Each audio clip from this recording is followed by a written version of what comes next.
ಕರ್ನಾಟಕದಲ್ಲಿ ಮಹಿಳೆಯರಿಗೆ ಉಚಿತ ಪ್ರಯಾಣ, ಆದರೆ ಪುರುಷರು ಡಬಲ್ ಹಣ ಇಟ್ಕೊಂಡು ಬಸ್ ಹತ್ತಬೇಕಾದಂಥ ಪರಿಸ್ಥಿತಿ.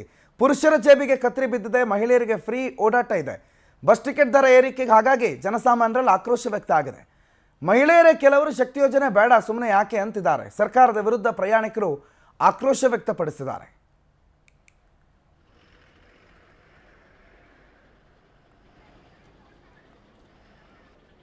ಇನ್ನು ಮಹಿಳಾ ಪ್ರಯಾಣಿಕರನ್ನು ನಮ್ಮ ಪ್ರತಿನಿಧಿ ಸುಷ್ಮಿತಾ ಪೂಜಾರಿ ಮಾತಾಡಿಸಿದ್ದಾರೆ, ಬನ್ನಿ ನೋಡೋಣ.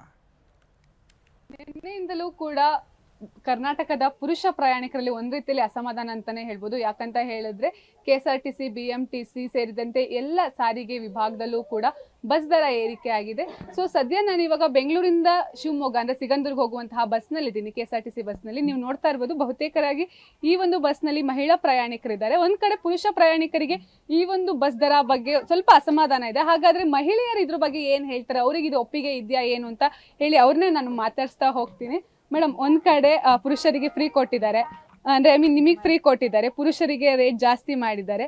ಏನ್ ಹೇಳ್ತೀರಾ, ಇದು ನಿಮ್ಗೆ ಒಪ್ಪಿಗೆ ಇದೆಯಾ? ಆ ಥರ ಏನು ಒಪ್ಪಿಗೆ ಇಲ್ಲ. ಅವರು ಮನುಷ್ಯರೇ ಅಲ್ವಾ, ಅವ್ರದ್ದು ಸ್ವಲ್ಪ ಕಡಿಮೆ ಇದು ಆಗಿದ್ರೆ ಚೆನ್ನಾಗಿರೋದು. ಮೇಡಮ್, ಒಂದ್ ಕಡೆ ಶಕ್ತಿ ಯೋಜನೆ ನೀವು ಫ್ರೀ ಆಗಿ ಹೋಗ್ತೀರಾ, ಪಾಪ ಅವ್ರು ಒಂದು 50 ರೂಪಾಯಿ 100 ರೂಪಾಯಿ ಜಾಸ್ತಿ ಕೊಟ್ಟು ಹೋಗ್ಬೇಕು, ಏನ್ ಹೇಳ್ತೀರಾ ಇದಕ್ಕೆ? ಅದು ತಪ್ಪು ಅಂತಾನೆ ಅನ್ಸ್ತತೆ. ಈಗ ನಮ್ಗೆ ಕಡಿಮೆ ಮಾಡಿದ್ದಾರೆ, ಅವ್ರಿಗೂ ಕಡಿಮೆ ಮಾಡಿದ್ರೆ ಚೆನ್ನಾಗಿರೋದು. ಜೊತೆ ಕಂಡಕ್ಟರ್ ಕೂಡ ಇದಾರೆ, ಅವ್ರು ಏನ್ ಹೇಳ್ತಾರೆ? ಯಾಕಂತ ಹೇಳಿದ್ರೆ ಅವರು ಪ್ರತಿನಿತ್ಯವೂ ಕೂಡ ಸಾವಿರಾರು ಪ್ರಯಾಣಿಕರನ್ನ ನೋಡ್ತಾರೆ. ಇವಾಗ ನಿನ್ನೆಯಿಂದಲೂ ಕೂಡ ಅವರಿಗೆ ಬೇರೆ ರೀತಿಯಲ್ಲೂ ಕೂಡ ಅನುಭವ ಆಗ್ತಾ ಇರುತ್ತೆ. ಯಾಕಂತ ಹೇಳಿದ್ರೆ ಕೆಲವೊಂದಿಷ್ಟು ಪ್ರಯಾಣಿಕರು ನಾವು ತಂದಿರೋದೇ ಇಷ್ಟು ದುಡ್ಡು, ನಮ್ಮ ಹತ್ರ ದುಡ್ಡಿಲ್ಲ ಅಂತಾನು ಹೇಳ್ತಾರೆ. ಅವ್ರ ಹತ್ರನೂ ಕೇಳ್ತೀನಿ ಅವ್ರಿಗೆ ಯಾವ ರೀತಿ ಅನುಭವ ಆಗಿದೆ ಅಂತ. ಸರ್, ನಿನ್ನೆಯಿಂದನೂ ಕೂಡ ಬಸ್ ದರ ಏರಿಕೆ ಆಗಿರುವಂತದ್ದು, ನಿಮಗೆ ಪ್ರಯಾಣಿಕರು ಎಲ್ಲರೂ ಒಂದ್ ಕಡೆ ಆಕ್ರೋಶ ವ್ಯಕ್ತಪಡಿಸೋದು ಅಥವಾ ಅದನ್ನ ರಿಜೆಕ್ಟ್ ಮಾಡ್ತಿರೋದು, ಈ ತರ ಏನಾದ್ರು ಅನುಭವ ಆಗಿದೆಯಾ? ಕೆಲವ್ರಿಗೆ ಅಸಮಾಧಾನ ಆಗಿದೆ, ಕೆಲವರು ಅದ್ರ ಬಗ್ಗೆ ಏನು ತಲೆ ಕೆಡ್ಸ್ಕೊಂತ ಇಲ್ಲ. ಹಂಗಾಗಿ ಒಪ್ಪಿಗೆ ಕೊಡ್ತಾ ಇದ್ದಾರೆ. ಒಪ್ಪಿಗೆ ಕೊಡ್ತಾ ಇದ್ದಾರೆ. Okay sir. ಸರ್, ಇವಾಗ ಅಂದ್ರೆ ಫಸ್ಟ್ ಎಷ್ಟಿತ್ತು ನಿಮ್ಮ ರೂಟಿಗೆ, ಈಗ ಎಷ್ಟಾಗಿದೆ ಸರ್? ಕೋಲಾರಿಂದ ಬೆಂಗಳೂರಿಗೆ 74 ರೂಪಾಯಿ ಇತ್ತು, ಈಗ 85 ರೂಪಾಯಿ ಆಗಿದೆ. ಓಕೆ, ಸ್ವಲ್ಪ ಚೇಂಜ್ ಹುಡ್ಕಕ್ಕೆ ಏನಾದ್ರು ಆಗ್ತಿದೆ? 5 ರೂಪಾಯಿ ಇಲ್ಲ, ಆ ಥರ UPI ಬಂದಿದೆಯಲ್ಲ, ಹಂಗಾಗಿ ನನ್ಗೆ ಒಳ್ಳೆ ಸಹಾಯ ಆಗ್ತದೆ. ಡಿಜಿಟಲ್ UPI ಆಗ್ತಾ ಇದ್ದಿಲ್ಲ, ಹಂಗಾಗಿ ಯಾವುದೇ ತೊಂದರೆ ಇಲ್ಲ. ಕ್ಯಾನ್ಸಲ್ ಮಾಡೋದೇ ಸರಿ ಮೇಡಮ್. ಯಾಕಂದ್ರೆ ಇದು ಎಲ್ಲಾರ್ಗು ಕುಟುಂಬಕ್ಕಂತೂ ಅನಾನುಕೂಲನೇ ಆಗುತ್ತೆ. ಇವಾಗ ಗಂಡಸರು ಬಿಟ್ಟು ನಾವು ಬರೋಕ್ಕಾಗಲ್ಲ, ಹೆಂಗಸರೇನೆ ಒಂದ್ಸತಿ ಹೋಗ್ಬೋದು, ಏನೋ ಫ್ರೀ ಅಂತ ಅಷ್ಟೇ. ಅದ್ ಬಿಟ್ಟು ನಾವು ಹೋಗೇ ಇಲ್ಲ ಮೇಡಮ್, ನಾವ್ ಇವಾಗ್ಲೇ ಬರ್ತಿರೋದಷ್ಟೇ. ಇವಾಗ 15% ಪಾಪ ಗಂಡ್ಮಕ್ಳಿಗೆ ಇಲ್ಲ, ಜಾಸ್ತಿ ಮಾಡಿರೋ ತಪ್ಪು ಮೇಡಮ್ನವ್ರೆ.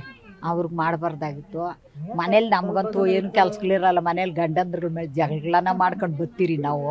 ಅಂತ ಕೆಲಸ ಮಾಡಕ್ಕವ್ರಿ ಏನು ಫ್ರೀ ಏನು ಬೇಕಾಗೇ ಇಲ್ಲ ನಮ್ಗೆ ಹೆಂಗಸ್ರುಗಳಿಗೆ. ದುಡ್ಡು ಕೊಟ್ಟೆ ಹೋಗೋಣ. ಈ ಫ್ರೀ ಕೆಲಸನೂ ಬೇಡ, ಈ ಬಾಧೆನೂ ಬೇಡ, ಅಷ್ಟೇ.